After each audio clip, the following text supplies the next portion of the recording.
రాష్ట్ర ముఖ్యమంత్రి వైఎస్ జగన్మోహన్ రెడ్డి ప్రతిష్టాత్మకంగా నిర్వహిస్తున్న ఆడుదాం ఆంధ్ర కార్యక్రమం నియోజకవర్గ స్థాయి పోటీలను బుధవారం Pulivendula RDO Venkatesu, municipal chairman Varaprasad ప్రారంభించారు.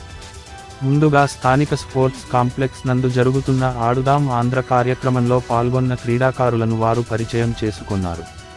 అనంతరం చైర్మన్ వరప్రసాద్ టాస్ వేసి పోటీలను ప్రారంభించారు. ఆర్డీఓ వెంకటేశు, చైర్మన్ వరప్రసాద్ కొద్దిసేపు షటిల్, క్రికెట్ ఆడి క్రీడాకారులను ఉత్సాహపరిచారు. ఈ కార్యక్రమంలో municipal commissioner Narasimhareddy, vice chairman Hafeezullah, civil supply director హాల్ Gangadhar Reddy, councillor Parlapalli Kishore, co option member Chandramouli పాల్గొన్నారు.